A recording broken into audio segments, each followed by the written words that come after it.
Hello everyone, Radhe Radhe friends. Welcome है आप सभी का आज के हमारे न्यू ब्लॉग में। तो कैसे हैं आप सब? आई होप आप सब स्वस्थ होंगे, मस्त होंगे, अपने अपने कामों में व्यस्त होंगे। हो चुका है एक नए ब्लॉग की शुरुआत। ये ब्लॉग ना ललाई छठ जिस दिन था ना उस दिन का है, पर थोड़ा सा मैंने इसमें क्लिप ऐड किया है। बाकी मैं पुराना हो गया था तो इसलिए नहीं डाली थी। मेरे ब्लॉग थोड़े से डिले चल रहे हैं क्योंकि जो जन्माष्टमी के ब्लॉग थे ना वो मैंने पहले डाल दिए थे। तो बहुत ज़्यादा पुराने ब्लॉग हो जाते हैं तो फिर डालने का भी मन नहीं होता, इसलिए मैंने कुछ ब्लॉग पहले डाल दिए थे और कुछ एक दो ब्लॉग बच गए थे तो अब जा रहे हैं। तो मैं पूजा में चली गई थी, खाना बनाया, पतिदेव को दिया और पूजा में चली गई थी। और छठ का ब्लॉग मैंने पूरा इसलिए नहीं डाला ना, मैंने शॉर्ट में शेयर कर दिया था, अब कोई देखेगा भी नहीं तो इसलिए। उसके बाद पूजा में से मैं जब आई ना, मैं तो व्रत नहीं करती हूँ लेकिन मैं पूजा में शामिल हो जाती हूँ। तो और लोग व्रत करते हैं तो वहाँ मैं जाती हूँ बाहर दरवाजे पे ही अपने।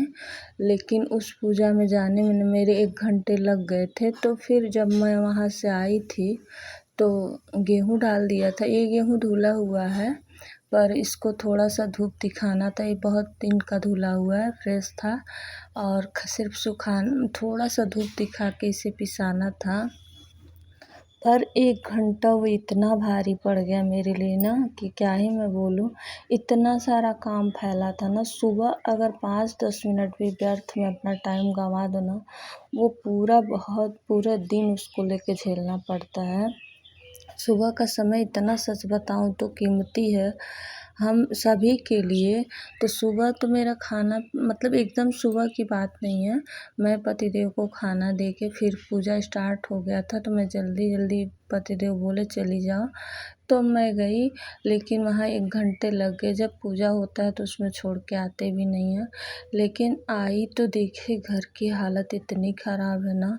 उसके बाद मैंने फटाफट से किचन वगैरह साफ़ सुथरे किए और उसी में बारिश भी परेशान कर रहा था। बारिश झींसे पड़ने लगे तो सारे गेहूँ हमने हटाए, बर्तन भिगो के रखे और उसके बाद से मैं आ गई पहले रूम समेटने, क्योंकि रूम देख के दिमाग ख़राब हो रहा था। और जब 4 रूम हो ना तो एक रूम फैला भी हो तो थोड़ी देर छोड़ दो भाई, अंदर है कोई नहीं जा रहा है, जब टाइम मिलेगा तो कर लेंगे। लेकिन जब एक ही कमरा हो और उसके बाद आप बार बार आपको जाना हो ना तो देख के और सर फटने लगता है। और सच बताऊँ ना तो हम महिलाओं को तबीयत ख़राब में भी सुकून नहीं मिलता है, क्योंकि उसमें भी घर ऑर्गेनाइज नहीं दिखता है। तो और ज़्यादा ही ना, तबीयत नहीं ख़राब हो तो भी लगता है कि बहुत ज़्यादा ही ख़राब हो गया है। तो इसलिए सारे कपड़ों को पहले समेटा, बिस्तर मतलब सुबह का मैंने सारा कुछ फ्रेश करके रख दिया था। कोई सुबह सब कुछ ठीक था, बस वही बारिश आने लगा तो कपड़े अंदर ला के सोफ़े पे फेंक दिए जल्दी से। उसके बाद से जाना था तो पूजा में, और उसके बाद पतिदेव कुछ फैला के गए, कुछ सोफ़े वोफ़े बैठते हैं फाइल वाइल लेके तो वो गिर जाते हैं, कवर ववर बिस्तर वगैरह। तो फिर से शुरू से सब समेटना पड़ता है। बाकी जब सुबह झाड़ू पोछा होता है ना मॉर्निंग में, तो सारे काम मैं कर दी रहती हूँ, एकदम क्लीन क्लीन घर रहता है। लेकिन जब जो सुबह फिर से उसके बाद फैलावा होता है ना, तो साथ साथ रहती हूँ घर में तो साथ साथ समेटती जाती हूँ, या फिर मैं निकाल के दूँगी तो नहीं ज़्यादा फैलेगा। लेकिन आज थी नहीं, अपने मन का खूब हुआ तो इस वजह से। और यहाँ खिड़की के पास ना मिट्टी से बनाया है, वो कीड़े जो बनाते हैं अपनी बिल्ली टाइप घर बनाते हैं कुछ, तो वो लगाया है ना। तो डेली डेली उसमें से थोड़ी थोड़ी मिट्टी गिरती रहती है, तो डेली खिड़की के पास वहाँ बक्से पे गिरती है ना, तो अच्छा नहीं लगता। तो मैं वहाँ झाड़ देती हूँ और उसको फोड़ना भी नहीं चाहिए, तो इस चक्कर में मैं उसको उठा नहीं रही हूँ। तो डेली इसको झाड़ना पड़ता है।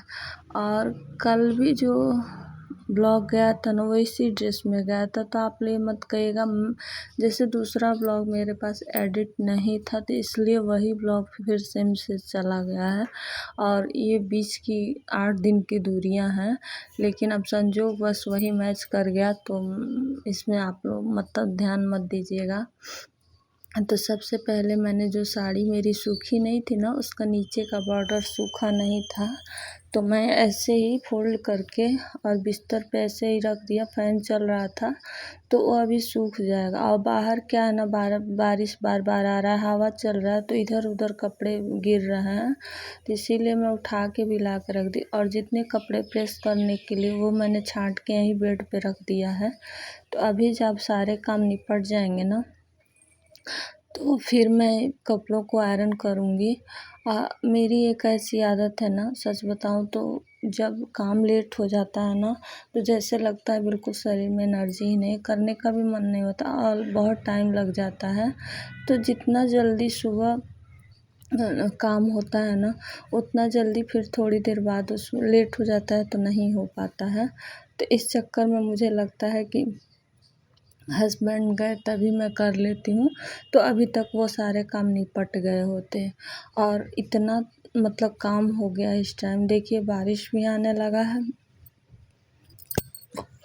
और आज 2 बार 3 बार मैं जाकर वहाँ बैठी बर्तन धुलने के लिए, लेकिन जब बैठ रही हूँ तब बारिश आने लग रहा है, जब बैठ रही हूँ तब बारिश आने लग रहा है। तो मैं बीच बीच में घर में आ जा रही थी और बीच में दूसरे काम स्टार्ट हो जा रहे थे, क्योंकि बर्तन पड़े रहना मुझे बिल्कुल पसंद नहीं है, दिमाग भी ख़राब होता है। उससे अच्छा बर्तन को धुल लो। तो सबसे पहले मैं बर्तन ही धुलती हूँ किचन साफ़ सुथरा करके। सबसे पहले किचन साफ़ सुथरा करती हूँ, फिर बर्तन धुल के रख देती हूँ, फिर कमरे में आती हूँ तो करती हूँ। लेकिन आज बार बार वही बारिश हो रहा था ना, तो इस वजह से फिर आना पड़ रहा है। बारिश तेज़ भी आ रहा है, अभी भी हल्की हल्की फुहारें पड़ रही थी, लेकिन ज़्यादा मतलब रुक गया है इस टाइम। तो सारे बर्तन को मैंने धुल लिया है। पूरे ब्लॉग मैंने नहीं शूट किया क्योंकि कट कर दिया है, क्योंकि बहुत बड़ा ब्लॉग हो जाता है। और अगर 2 मिनट भी तो सुबह का टाइम हम बर्बाद कर देते हैं ना, तो फिर वो बहुत भारी पड़ जाता है हमारे पे। और आज जन्माष्टमी आ रही है, तो उसकी बहुत सारी तैयारियां करनी है ना, तो जो डेली के घर के रोज़मर्रे के काम है वो तो करने ही है, प्लस कुछ एक्स्ट्रा करना हो तो फिर बहुत सारे काम हो जा रहे हैं। तो फिर समझ में नहीं आता है किधर से करूं किधर से नहीं करूं। और मेरे से ना गलती ये हुई है ना कि मुझे भूल गया था कि मतलब जन्माष्टमी अगले पक्ष में आएगी, मुझे ये याद था। लेकिन जन्माष्टमी एकदम आ गई ना, तो ऐसा लग रहा ना अभी मुझे शॉपिंग करने के लिए भी जाना है। तो देखते हैं आज जाते हैं या कल जाते हैं। तो ये छोटी छोटी तैयारियां जब छूट जाती हैं ना, तो बड़ी दिक्कत सी होती है। अब नेक्स्ट ईयर से ना मैं पहले ही तैयारियां करके रख लूँगी, ताकि हमें इतना ज़्यादा मतलब भागम भाग ना हो और हम आराम से काम कर सकें। तो यहाँ पे सारा बर्तन धुल दिया था, उसके बाद से यहाँ ना रोज़ ही झाड़ू अच्छे से रगड़ रगड़ के लगाने होते हैं, नहीं तो फिर यहाँ काई बैठ जाएगा। तो यहाँ खूब अच्छे से मैंने झाड़ू लगा दिया। और जब बर्तन धुल जाते हैं ना, तो बहुत सुकून होता है कि हाँ आधे से अधिक काम हो गए, क्योंकि बहुत बड़ा काम लगता है मुझे।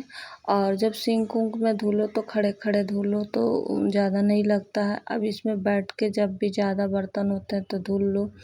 तो उसके बाद बर्तन वगैरह सारे धुल चुके थे, फिर मैं खाई खाना और उसके बाद आ गई थी कपड़ा प्रेस करने। तो रुक रुक के बीच बीच में ना कपड़े करने पड़ रहे हैं, कभी लाइट आ रहा है कभी जा रहा है, कभी लाइट आ रहा है। तो एक बार मैं कर दी थी जब बारिश आ रहा था ना, तो मैं एक बार आके एक शर्ट पैंट कर दी थी, तब तक लाइट कट गई, तो फिर मैं बर्तन धोने चली गई थी। बारिश भी खुल गया था उसके बाद से। तो ऐसे ही एक के बाद एक काम निपटाने पड़ते हैं। बहुत सारे काम हो जाते हैं घर में, कहने के लिए होता है कि घर पे ही रहती हूँ करती क्या हूँ, लेकिन बैक टू बैक इतने सारे काम हो जाते हैं ना। एक हाउसवाइफ की ज़िंदगी इतनी आसान नहीं होती है। ना ही छुट्टी, ना ही वेतन, ना ही कोई तारीफ़, ना ही सब चीज़ों के बिना हमें एकदम से डेडिकेट रहना पड़ता है अपने घर के प्रति, अपने जो घर के सदस्य हैं उनके प्रति। फिर भी कोई नहीं समझता है कि हाँ, घर में इतने भी काम होते हैं। और कहने वाला ये भी कहेगा थोड़ी आराम कर लो। जिस दिन घर रहेंगे लो ना, उस दिन लगेगा काम खूब ज़्यादा करो तो लगेगा कहेंगे थोड़ी देर आराम भी कर लिया करो, तो उस दिन लगता है कि हाँ, घर में काम है। वरना ऐसे नहीं लगता है कि काम है घर में। तो बिना कोई शिकायत का घर में लगे रहना पड़, रोज़ ही एक ही काम करो तो कभी कभी मन ऊब भी जाता है। झाड़ू पोछा घर का काम जो थोड़ा थोड़ा चेंजिंग होता रहता है ना, तो मन भी डाइवर्ट होता है। लेकिन डेली डेली एक ही काम करो तो फिर मन ऊब जाता है।